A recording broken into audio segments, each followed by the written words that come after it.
నమస్తే, welcome to our channel. నేను సిరి. AB Venkateswarlu గారు అయితే ఎట్టకేలకు విజయం సాధించారు జవహర్ రెడ్డి గారి పైన, ఇంకా జగన్మోహన్ రెడ్డి గారి పైన. హైకోర్టు ఇచ్చిన తీర్పు వల్ల మరి వాళ్ళు మళ్ళీ సర్వీస్ లోకి జాయిన్ అవుతారా లేదనేది చూడాలి. మరి ఈ అంశాన్ని మనకి వివరించడానికి మనతో పాటు ఉన్నారు ప్రముఖ senior journalist and political analyst CS Rao గారు. నమస్కారం సార్. నమస్తే సార్, ఇప్పుడు ఏబి వెంకటేశ్వర్లు గారు అయితే ఎట్టకేలకు విజయం సాధించారు హైకోర్టులో. అంటే ఎవరి మీద అంటే జవహర్ రెడ్డి గారు ఇంకా జగన్మోహన్ రెడ్డి గారి పైన. మరి ఇప్పుడు హైకోర్టు ఇచ్చిన తీర్పు వల్ల సర్వీస్ లోకి మళ్ళీ తను అంటే వచ్చే అవకాశాలు ఉన్నాయా లేవా? ఎందుకంటే మళ్ళీ ఇప్పుడు తను రిటైర్మెంట్ కి దగ్గర ఉన్నారు కాబట్టి మరి సర్వీస్ లోకి వచ్చే అవకాశం ఉందా లేదా? ఇవాళ డేట్ అంతా 30th. అవును సార్. 31st ఆయన రిటైర్మెంట్ అంటే ఇంకో 24 అవర్స్. ఈ 24 అవర్స్ లోపల ఆయన సర్వీస్ లో జాయిన్ అయితే సర్వీస్ కంటిన్యూ అవుతూ రిటైర్ అయిపోయినటువంటి ఐపీఎస్ లాగా ఉంటారు. లేదంటే సర్వీస్ లో లేకుండా ఆయన రిటైర్ అవుతారు. హైకోర్టు ఇచ్చినటువంటి డైరెక్షన్ మేరకు క్యాట్ ఉత్తర్వులు ఏదైతే ఉన్నాయో దాన్ని సవాల్ చేస్తూ ఆంధ్రప్రదేశ్ ప్రభుత్వం పిటిషన్ వేసింది కదా, ఆ పిటిషన్ ని పక్కకు తోసిపుచ్చింది హైకోర్టు. తోసిపుచ్చింది అంటే అర్థమైంది సర్వీస్లోకి తీసుకోండి క్యాట్ ఉత్తర్వుల ప్రకారం అని చెప్పి ప్రభుత్వానికి తెలియజేసింది. దట్ మీన్స్ ఆంధ్రప్రదేశ్ ఆపద్ధర్మ ముఖ్యమంత్రి జగన్మోహన్ రెడ్డి మీద, చీఫ్ సెక్రటరీ జవహర్ రెడ్డి మీద మరోసారి ఏబి వెంకటేశ్వరరావు విజయం సాధించారని చెప్పి మనం చెప్పవచ్చు. ఇక్కడ నైతికంగా లేదా న్యాయబద్ధంగా, నైతికంగా కానీ న్యాయబద్ధంగా కానీ జగన్మోహన్ రెడ్డి మీద గెలుపుని సాధించాడు ఏబి వెంకటేశ్వరరావు, సీనియర్ ఐపీఎస్ అధికారి. ఆయన మీద కక్ష కట్టి జగన్మోహన్ రెడ్డి ముఖ్యమంత్రి కాగానే ఆయన్ని సస్పెండ్ చేశారు నిరాధారమైనటువంటి ఆరోపణలతోటి.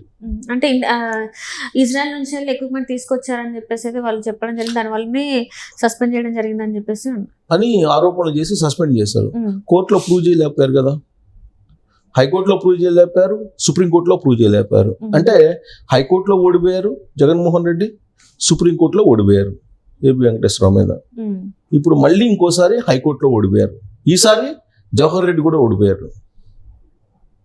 ఎందుకు ఓడిపోయారు అని అంటే, ఇప్పుడు 4.5 సంవత్సరాల నుంచి ఆయన చేస్తున్నటువంటి న్యాయ పోరాటం ఏదైతే ఉందో అది కూడా ఆయన చేస్తున్నటువంటి పోరాటంలో ఎక్కడ కూడా డీవియేషన్ లేదు. పక్కాగా చట్టబద్ధంగా న్యాయబద్ధంగా పోరాడారు ఆయన. ఆ పోరాటంలో జగన్మోహన్ రెడ్డి మీద విజేతగా నిలిచారు. ఇది జగన్మోహన్ రెడ్డికి తల దించుకునేటువంటి పరిస్థితి. ఎందుకంటే జగన్మోహన్ రెడ్డికి నైతికంగా ఓటమి అనేది మరొకటి ఉండదు. ఘోరమైనటువంటి ఓటమి జగన్మోహన్ రెడ్డికి ఉంది. ఏబి వెంకటేశ్వరరావు విజయం సాధించారు. సరే, ఆయన సర్వీస్లో తీసుకుంటాడా తీసుకోడా, ఇప్పుడు ఆయన మ్యాక్సిమం ఆయనకు ఉండేటువంటి విశిష్టాధికారాలను కూడా ఉపయోగించి ఏబి వెంకటేశ్వరరావుని సర్వీస్లోకి తీసుకోకుండా ఆపద్ధర్మ ముఖ్యమంత్రిగా కూడా ఉండి ఆయన ప్రయత్నం చేశారు. ఎవరి ద్వారా? జవహర్ రెడ్డి ద్వారా.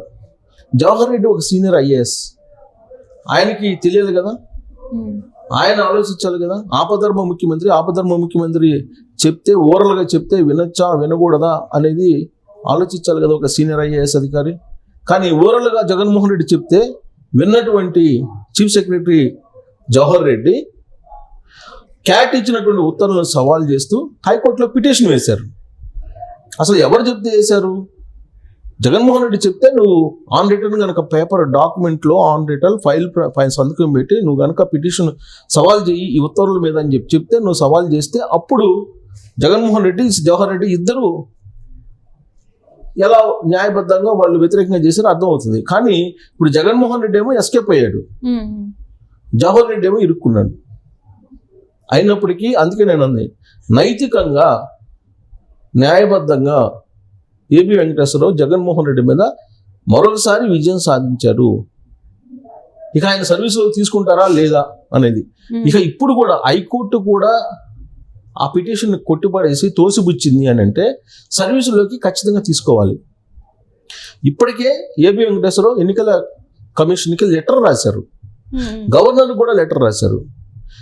ఇప్పుడు హైకోర్టు ఈ పిటిషన్ తోసిపుచ్చింది కాబట్టి ఇమీడియట్గా ఒక డైరెక్షన్ ఇవ్వాలి ఎలక్షన్ కమిషన్. సర్వీసులోకి ఏబి వెంకటేశ్వరరావుని తీసుకోండి అని చెప్పి ఒక డైరెక్షన్ ఇవ్వాలి. ఆ డైరెక్షన్ ఇచ్చినప్పటికీ కూడా తీసుకోకపోతే ఖచ్చితంగా చీఫ్ సెక్రటరీ మీద చర్యలు తీసుకునేటువంటి దానికి అవకాశం ఉంది. సో ఇప్పుడు ఇమీడియట్ గా ఎలక్షన్ కమిషన్ ఇన్వాల్వ్ కావాలి. ఎలక్షన్ కమిషన్ ఇన్వాల్వ్ అయితే కనుక అప్పుడు ఈ సమస్యకి పరిష్కారం లభిస్తుంది.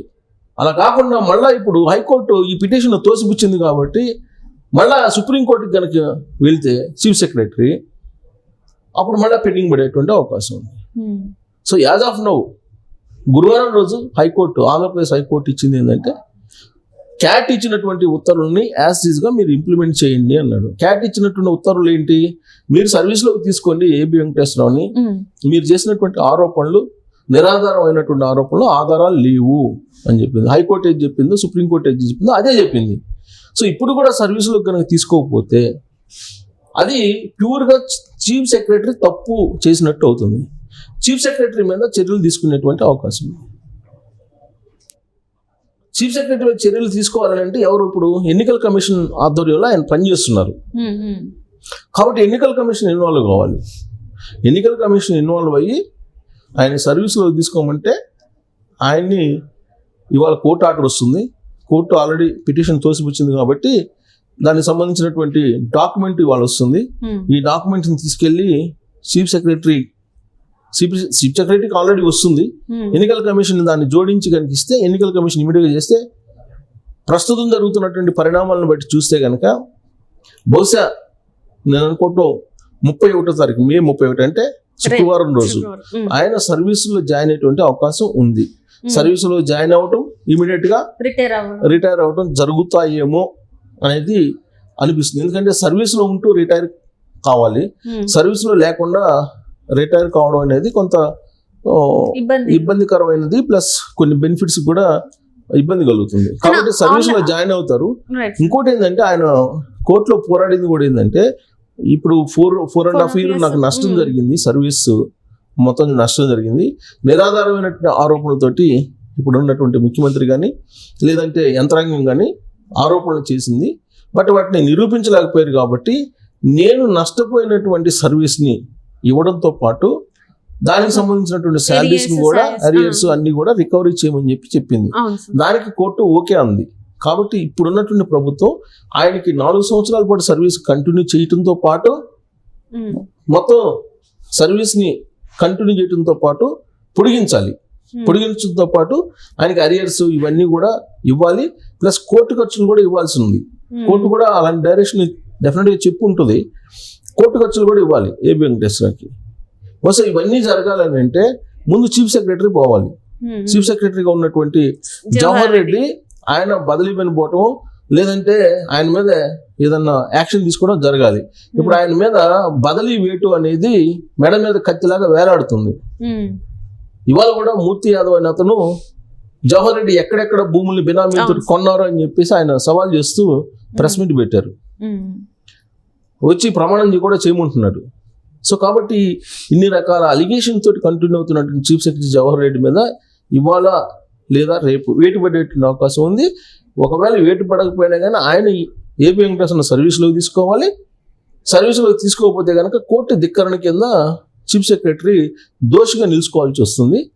బట్ ఈ మొత్తం ఎపిసోడ్లో జగన్మోహన్ రెడ్డి సిగ్గుపడాల్సినటువంటి అంశంగా మనం తీసుకోవాలి. ఇది నైతికంగా కానీ న్యాయబద్ధంగా కానీ ఏబి వెంకటేశ్వరరావు ప్రతి సందర్భంలో కూడా గెలుస్తూ వచ్చారు కాబట్టి జగన్మోహన్ రెడ్డికి ఇంతకన్నా ఘోరమైనటువంటి అవమానం కానీ ఘోరమైనటువంటి ఓటమి కానీ ఉండదని చెప్పేసి మనం విశ్లేషణ చేసుకోవచ్చు. Right. Thank you so much.